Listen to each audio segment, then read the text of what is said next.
Welcome to the Property Investors Podcast. Thanks so much for tuning in. Make sure you subscribe so you never miss an upload. You can catch us on Apple Podcasts, Spotify, and YouTube. Enjoy this week's show and don't forget to share it with all your friends. Hey, I'm Russell Leeds. I'm Ricci Mandal. And welcome to the Property Investors Podcast. On this week's show, how to build your serviced accommodation power team. Now, what would you say, Rix, was the definition of a power team? I would say the definition of your power team is a team of specialist individuals or a specialist company and individuals that can support you in areas of the business that you may not be able to do yourself, which, if you put a power team in place, will help systemize certain parts of the business. Yeah. But I guess the key is, with a power team, is they have to be specialists in their field. Would you say, see, I agree with you in terms of, obviously, it's service providers, right? But would a cleaner be part of your power team? Yes. And would a cleaner be a specialist in their field? Well, I mean, you are correct in what you're saying, I guess, but there needs to be a good cleaner. I would say, yeah, they do need to be a specialist. They need to be a specialist in service accommodation cleans. So what does a specialist cleaner do? A specialist service accommodation, well, we're going to get onto that. All right, okay. We're going to get onto that. You're giving you some thinking time. Because you're now what you're thinking, all right, well, cleaners will be part of the power team, which is correct. I'll give you a little teaser there. It is correct, but they're not actually going to be your cleaners. They're going to be your cleaners and / your superhost, which we'll get onto. I actually think having a good power team, having good people around you, if you look at most successful people, most successful businesses, they all have good people around them, don't they? Yeah. They all, I was reading Donald Trump's book a couple of years ago, and I was like, so jealous of like his lawyer. Yeah. It was like his lawyer did loads of work for him, and I think one of the key aspects to being someone that's successful is being able to get good people around you. But what's the difference? So when we talk about specialists in the field, if they're not specialists, then they're just a team, aren't they? Well, I would say a power. Yeah, I know what you mean. But yeah, it could just be your power team could just be a team of employees. Like if you look at big hotel chains, for example. Yeah. Their power team are all going to be employees, right? Well, yeah, but usually when you think of power team, you're thinking, a specialist like accountants, solicitors. But they'll have in-house accountants. They'll have in-house. Yeah, but they're specialists, aren't they? If you just had Russell Leeds and you had 5 employees, you had a PA, you had your admin, and you had people that did operations or something, would you class that as your power team or your team? But then the cleaner argument kind of debunks that, doesn't it? Right? Because they're part of your power team, but they're not a specialist. They're not really doing anything that you couldn't do. So really, so are you saying that if you employ a team, so you have one person that works for you, that's your power team? If it's everything that you need for your business to run. So what you're saying is they're not power team if they are not essential for the running of the business? Yes. I'm sure a power team has got to be someone that's essential to the business, right? If they're not essential for the business, why are you even employing them? What's the point? What power team member are you thinking of here that you've got that's non-essential? Well, no, I'm just thinking, all right, so if you talk about someone that, works in admin, you could do that yourself. You could. So they're not part of your power team. But I'm not arguing that. You are. I'm saying that a cleaner, you could do it yourself, but I think a cleaner is a good member of the power team. And then you're saying, no, it has to be a specialist. No, but I couldn't clean to the standard and spec that the cleaners would clean to. But lots of people can, though. Yeah, but I couldn't. So for me, that's my power team. Because I I couldn't do it. But for most people, it's also the power team, right? So I guess power team is subjective. I don't think it is. I think your power team is your team normally of independent contractors, right, who help systemize and make your property business work. So let's have rather than discussing the definition of it, let's have a look at who we would say would be in your service accommodation power team, right? Okay. So the first person that's in your power team, I would say, the most important one, I actually think, is your cleaner. Yeah, because they're going to be there a lot of the time cleaning the property when people check out, or every time. But also, if you don't have a good cleaning team in place, not only will you end up cleaning yourself, which if you get a service accommodation and you're cleaning it yourself, you're basically working a job, which you don't want to do. You want to work on the business rather than in the business. So they'll take that time back for you and they'll do the cleaning. But also, if it's not done well and it's not done to a good standard, you don't have a good cleaning team in place, then the property will be messy, untidy, not clean. And if the property's unclean, then that will be your first lot of bad reviews that you'll start getting. And you don't want to get bad reviews right off the bat. So if you don't have cleaners in place, expect bad reviews, which is why I think it's essential for the business, because if you haven't got the cleaners, it's going to lead to bad reviews. Yeah. So how do you ensure then that your cleaner and your power team keeps the property clean and does it? What do they need to do? Because you touched on them managing the property as well. What do you expect for them, and how do you hold them to that level? So, it's a great question. Firstly, what we do is we know what standard and spec we want the property clean to. So we'll always meet them before we take on the property and show them what we want doing, how we want doing it. Often show them photos of previous properties that we've got. Do you go and meet them in person? Yes, we do.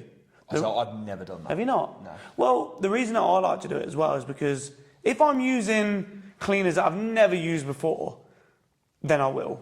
If we work with them, then they know what we're doing here, they know the score. But if I've never worked with them before, I like to show them because they'll clean, but they'll also become our host. So when they've cleaned the property, which to the standard we'll show them, they'll also do small things like putting out the biscuits, putting out the coffees, refilling the teas, and checking inventory. So we have a checklist that we give to the cleaners of what to do. So not only is it cleaning, but on the checklist it will say inventory check, damage checks. They'll also fix small things if things need fixing, like changing a light bulb, screwing on a door handle, and we pay them a little bit extra when that stuff needs doing. But we also look after our cleaners as well. You know, we'll always go in once a month, flowers, chocolates, and say thank you. But we have a checklist. And you go in, where do you do this? In their office. You go into the office in person? Well, I don't go in person to their office. I send a power team member of mine because I couldn't do it. But a team member, your non-essential power team. a team member goes in and drops them off. When I say team member, I mean Moonpig.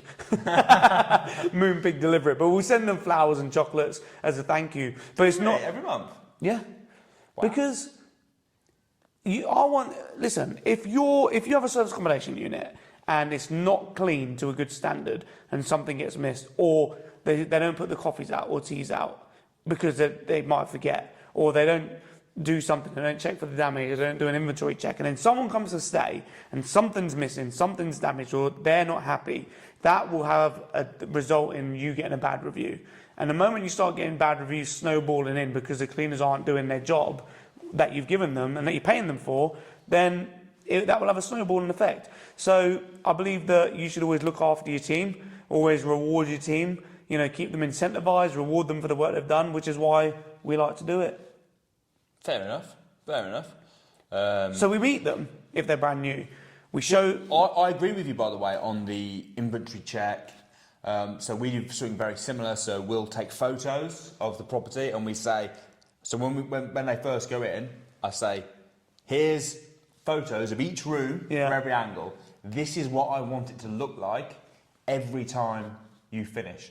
And then here's where I want you, this is what milk I want you to get. This is what coffee I want you to get. So give them a list of absolutely all the jobs they have to do. But I don't go and meet them. I mean, listen, it's not very often that you change your cleaners. Right? No. Pretty much once you've got someone, they stay in place. But I agree with you, having clear instructions, almost like a manual for your property. This is what I want it to be like. Whether you give them that in person, I normally just have a... But another reason why I meet them though is because I want to get an understanding of how they are. What happens if you don't get a good vibe from... If you go to meet them and you don't get a good vibe, that could be a sign maybe not to use them. But I've got units all over the place. If I was having to drive every time, I want it to be passive, and I want to use the same cleaner for a long time. So I'm getting good reviews. If I don't like the cleaner personally, no, I'm not saying that, but I'm saying if you feel like, because I've wanted to meet cleaners before, and sometimes I felt like I don't think they're going to do a professional job well enough. I think this is more of a hobby for them. See, what I do, though, is although I don't go there, I do spot check my properties. So I don't go and meet them, but I spot check. So I'll go and stay in. Do you know when you've got like a night that's free? So if you've got a minimum stay, you're going to say you've got a 3-day minimum stay and there's like 2 nights that are free. So you know it's not going to get booked. I'll go and stay in my properties from time to time. And then I don't even tell them I'm going. It's just like a mystery visit. It's just a mystery guest. Have you ever had it where you've gone and you've been like, oh, that's not right. That's not good. No. That's good. Yeah, no, I haven't. It's always... I've never had to fire a cleaner. I've only ever changed cleaners when the price... They sometimes hike the price. So your cleaning team, because I get asked this a lot, should you get cleaners that specialise in service accommodation? Should you get cleaners that do end of tenancy cleans that could also do service accommodation? Or should you get, some cleaning team that just do who do you go for? How do you get a cleaner? Yeah. Great question, right? Now I use networking. Right. So every cleaner I've ever had has come from the academy. Yeah. And people in the academy, and I'm like, does anyone know a cleaner in here? Oh yeah, I know this person. This has all been recommendations. Yeah. Which may be one of the reasons as well why it's easier. I don't have to go and meet them because they've come recommended. Well, this is the thing. Now with how the academy is, it's such a massive network. Yeah. I went through the academy almost 7 years ago now. And at the time it was a lot smaller than what it is now. Today is just unreal what it is now. 7 years ago, that's one of the reasons why I went to go and meet the cleaners, because I would find them and I would go and meet them there, show them what I want, and also I can visually walk through the property with them. And if they didn't do now, 7 years ago when I started, there wasn't many companies that specialise in service accommodation cleans. Whereas now I feel like we live in a time where, we're living in a revolution right now where service accommodation is absolutely booming and taking off. 7 years ago when I was doing it and starting out, it was a thing.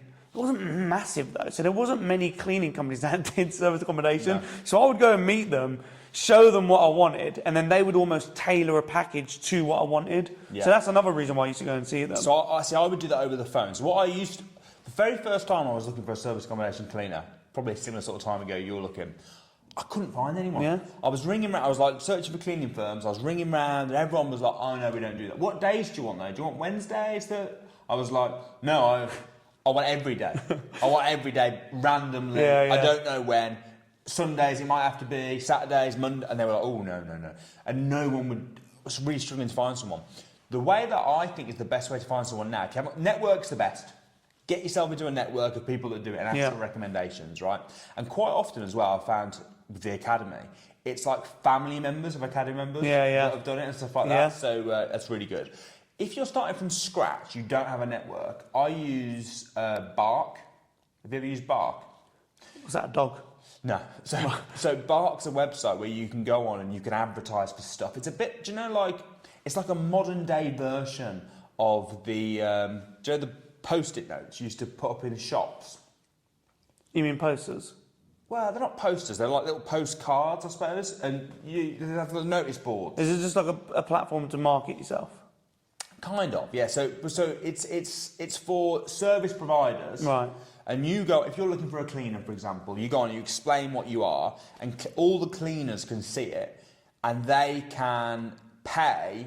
I don't know if it's very much, pay credits or whatever to buy your request, to get your contact details. So you'll go on, you put your advert, and if they see your advert and think, oh, that looks like something I could do, they will pay Bark to get your details. That's pretty good, because then you filter out people that aren't really serious about it. You've got more people that are serious about their business. Yeah, and if you post an advert on Bark, you'll get loads of cleaners that will contact you who are up for doing service accommodation in the area. They know all your details. I found that has worked quite well. I used that a few times for early rounds. Now I pretty much just use recommendations. Yeah. Bark is a great go-to. But you're right, you want your cleaner to be your property manager as well. Yeah. So this is what I want the property to look like every time. If a light bulb needs changing, I want you to change it.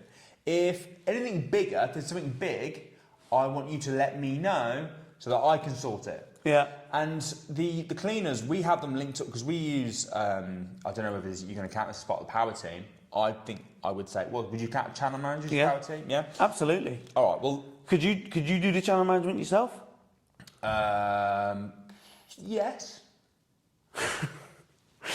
Could you do it yourself easily without having a headache? A lot of people do, don't they? A lot of people just use, because let's face it, right? All right, you could list it on one AirBnB online, booking.com. but all right, I would class them as part of your power team. I agree. So if you give your cleaner access to your channel manager, you don't even have to talk to your cleaner. Sometimes I will only speak to my cleaner every 6 months. Yeah. They're just getting in there, doing the job, I get the invoice, I hardly ever speak to them unless there's a problem or something they want to deal with, right?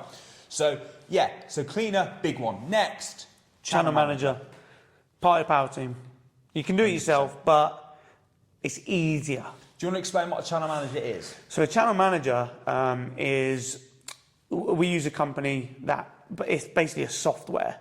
And you have this software, and what you do is you give the software, the channel manager, your property information, pictures of it, description of it, all the information you can. You upload it onto this portal, if you like.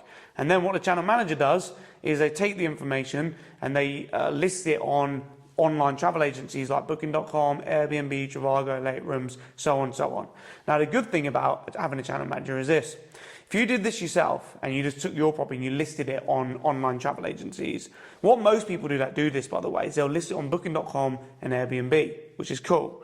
But if you want to get more bookings, of course, you want to get more eyes on your property. So the more online travel agencies that it's on, the more people are likely to see it, which means likely to get more bookings. Problem with that is if you got it on 35 different online travel agencies and you get a booking from Late Rooms for the next couple of nights, the other online travel agencies don't know you've had a booking because you've independently listed it on one of the online travel agencies. So now you've got your diary and you've got a booking on Late Rooms, but then you might have your Trivago diary over here, which you then need to block off. So then you have to manually go and block off all of the dates, which could lead to double bookings if you don't keep on top of it. That's just one aspect. So what your channel manager does is you give them the information, they then list it for you on the online travel agencies, and then whenever there's a booking, bang, Booking.com, goes onto your channel management diary, and that will automatically then cross off the dates that you've been booked on the other online travel agency. So that stops double bookings. Other things that channel managers do is automated emails. So when you've got your information for the property, you've uploaded it, it's all set, you've listed it, you can set up an email system through the manager where when someone books, they get an email. And of course, you type the email, you structure the email. You get one, you can send one when they check in, when they check out. So you've got an automated email system as well. Again, you can link it to your cleaners, so you can give people limited access to the diary. And really, I guess in a nutshell, your channel manager manages also like when it's got like one inbox. So like when people email, when people message you on Booking.com, it comes into this. Yeah, and this is the thing. I think channel managers now, it goes back to the whole when I started out 7 years ago. Service accommodation, it was a thing, but it wasn't massive. Now it's so big. Channel manager, I've used the same channel managers for 7 years. And when I started, they didn't have that one inbox. I had to go, whenever I had an inquiry or an email from someone that booked through Booking.com, I would have to go onto the agencies that they booked through to reply to them. Now you've got it all in one place, which is cool. It is good. It is good. And they're pretty cheap as well, aren't they? You're looking at about 25, 30 quid a month for your channel manager, and it just keeps everything organised. And again, because it is automated and it sends them all the welcome messages that you've written and the key safe codes, everything, it just does it all for you. It sends the cleaner over the dates they need to go. Very often, I'll have properties that I don't do anything with for months. It just, the guest has everything they need. They don't get in touch with me. Yeah. And it just ticks along, and I'm not doing anything. They'll book for Airbnb. They'll get all the information that they need. It will get sent to the cleaners through the channel manager. The cleaners will go. They'll clean it. They'll do everything. Everything ticks along. The great thing is as well is, let's say you've got a little portfolio of service accommodations. If you use the same channel manager, you'll often have it so that they're laid out under, when you log onto your dashboard, you can see each one individually, you can see each one's bookings, each one's calendar, they're all in one place then. So rather than having them on like different spreadsheets and trying to keep track of who's booked and, you know, what income's coming from where and how many days you've had void periods, you've got it all in one place. You just log in and it's there. You can set your pricing through your channel manager? Yeah, you've got rates, evergreen rates, base rates, seasonal rates, weekend rates. So you can go in advance and you can say, oh, this is a bank holiday weekend, we'll up the price there, or this is a quiet season, we'll lower the price. So you can set all that out in advance. This is why I think it's your power team. I agree. I tell you what I did do though. I set my rates when I first got, it was a Vivo, channel manager called a Vivo. When I first got a Vivo, I went through and set the rates for like 3 years in advance. Right, and then forgot about it. Oh no. Right, so 3 years later, suddenly my bookings dried up, and I was like, why have I was looking at it, I was like, why have I had no bookings like for, I can't remember which month it was, but for like February or whatever, just nothing come in. I was like, this is crazy. When I looked, my dates had run out and it had gone to I'd put like a reserve date in that was, if there's nothing there, charge this, and it was like a really expensive rate. It's like 200 quid a night. I'm normally charging like 140 in the week. It's like, and no bookings. Yeah, and it works the opposite way as well. You have to be careful because when you set your nightly rates, you want to plan for the big days, New Year's Eve, you know, festivals, stuff like that. You want to plan to up your rates during them periods, because what you don't want to do is not set your rate high for New Year's Eve. Someone will book that quick. If you've got like, you know, £100 for New Year's Eve and you don't change it, someone will book that, and you then can't turn around and say, oh, sorry, I'm gonna have to cancel it. That's terrible. Yeah. So what I did was I did another 3 years, because I think you can only go so far. Yeah. But then I set a reminder in my calendar, even like through my Google. Hopefully I've still got the same Google calendar. But that was crazy. I missed about 3 weeks of like, because at first I was like, oh, it's just quiet, and then by the time I'd realised, I've definitely lost bookings over that. That was a mistake. So you learn from your mistakes. Top tip for you. So yeah, so channel manager, big one. The other thing we mentioned earlier is while your cleaner's kind of acting as your property manager, there are going to be certain things the cleaner can't sort, right? There are going to be certain problems. Yeah. Well, I've had problems such as the heating stopped working. I've had problems. That's a big one. I've had that a couple of times actually with the boilers. And that would be that's bad as well. That is, because that would lead to complaints. Yeah, I had to refund the whole thing. Yeah. Because we had to have a new boiler fitted and all sorts. Yeah. Although I got a good review from them because I dealt with it quickly, got the person in the next day. I refunded them 2 days. I think they were saying for 4. I refunded them the 2 days where they had no heating. But yeah, that was bad. But anyway, you'll have certain problems that occur. I think I had a broken toilet once. What have you had anything? Had the ceiling leaked? Had the well, I mean, one time I've not had like broken boilers or anything like that, or heat not working.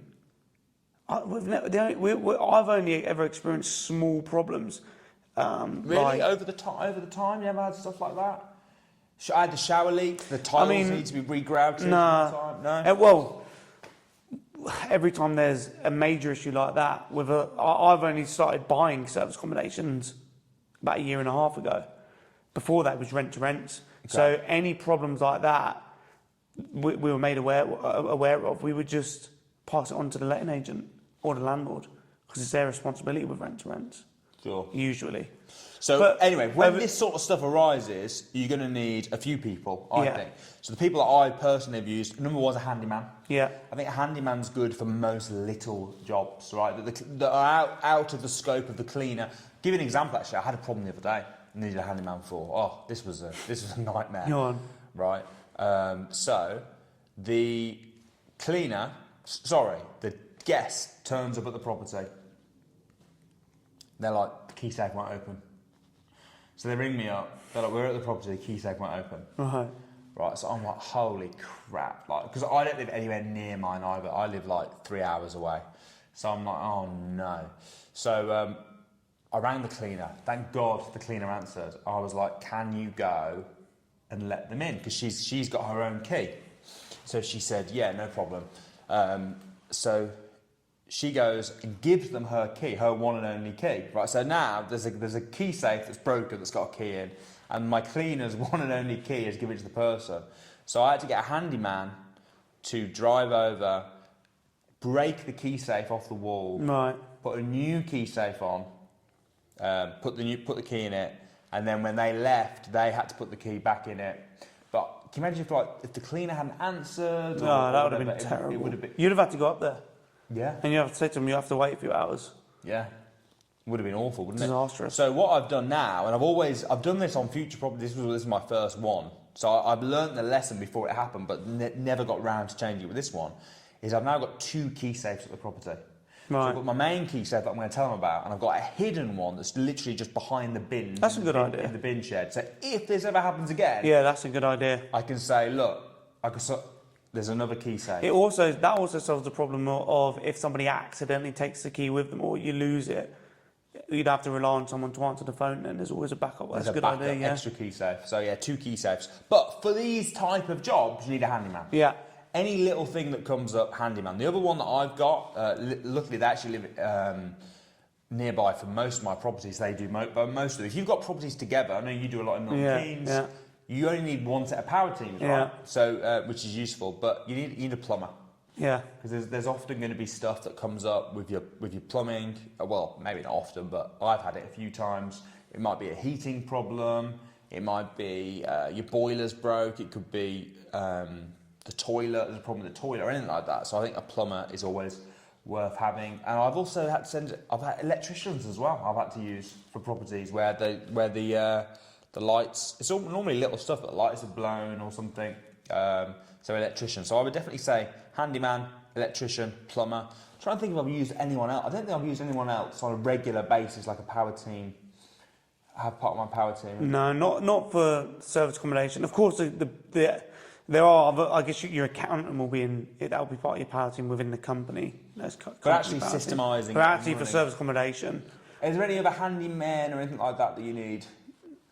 Tell you this, one other type of person that I think would be useful to have, I actually don't have. Go on. So this is a non-essential power team. You could argue... Isn't it just part of the team then? Well, you could argue that they're all non-essential, because technically you could do it, right? But then you're just doing the job. Yeah. Right? Most of the stuff you could, especially if you're a bit handy, most of the stuff you could do. But something I've considered getting, but at the moment I still do myself, is when the guest has a problem, who do they call? What, are you asking for me for my business? Yeah. Well, we have a virtual PA. Okay. Oh, power team, of course. So why did you not mention Yeah, I know. I didn't. Yeah, virtual PA. So what happens? How does this work? So what happens is the guests have a phone number that they can phone if there's any problems or any issues, and we have a virtual PA. And when they ring the phone, it goes through to the virtual PA that has a list of questions. We've given them questions that, really, in my opinion, every single question that could be possibly asked from the guest. So, what's the Wi-Fi password? If something's not working, where's this, where's that, how do I do this? Everything has an answer to. Now, the virtual PA will be able to answer it. Like, what's the Wi-Fi password? So, yeah, stuff like that. Because you'll put this together, because when you put your welcome pack together... It will all be in the welcome pack. It's all there anyway. Yeah, but guests don't read the welcome pack properly. Yeah. Come on, you know this, Russ. They'll always ask what's the Wi-Fi. There will be some things that your virtual PA won't be able to answer or help with, like the heating is not working. And then if that's the case, then we've got our virtual PA also has the handyman, all of that. So our power team is with the virtual PA. So the virtual PA will answer. They'll try and answer the question. If they can't, or a problem needs solving, they'll have the answer to that problem. They'll ring the plumber, and then the plumber. So I don't actually deal with it. A common one is, can I check out late? Isn't it? Do you get that quite a lot? We do get that quite a lot. Do you charge extra for that, or do you just do it if you've got availability? We do it if we've got availability. I'm the same. So then your virtual PA would just contact the cleaner and say, hey, can the guest check out at 11? Yeah. And then the cleaner will make the call. But if there's a booking though, then we'll charge them. If you've got a booking the next day? Yeah. If the day they're checking out, there's a booking, we'll charge them. Because then the cleaners don't have to work really hard. Not necessarily. Just go in a bit later. Let's say you say, what? Well, no, because there's a... do you do 10 till 3? Are they your check-out and check-in times? No. 1 o'clock's check-in. 1 o'clock? Check-out's 10. Wow, you don't give your cleaner very long, do you? Well, a lot of ours are one-bedroom apartments. But what about if you've got 5 and they've got 5 to do in that time? I know, because the cleaning companies that we use, they're quite big. Fair enough. I do 10 till 3. But so sometimes they'll message me and say, hey, can I check out at 11? And then I'll just message. But is that because you've got your whole, your cleaners are doing all of your properties in that area? So they might have, if you've got 3 properties in one area that have all got someone coming, same, check out and check in same day, then they've got to do 3 properties in that space of time. Yeah. Yeah. Fair enough. But most hotels do 10 till 3, don't they? Yeah. But one's better. I mean, from their point of view, it's better. Yeah. But yeah, I always just message the cleaner. I don't charge them. I just say to the cleaner, hey, they want to check in at 2. Will you be done by 2? And if they are, I just message them back and go, yeah. But I don't put any pressure on the cleaner. If the cleaner's happy to do it, great.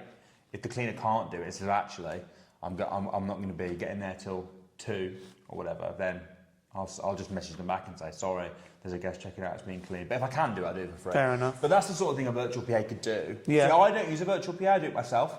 Why? I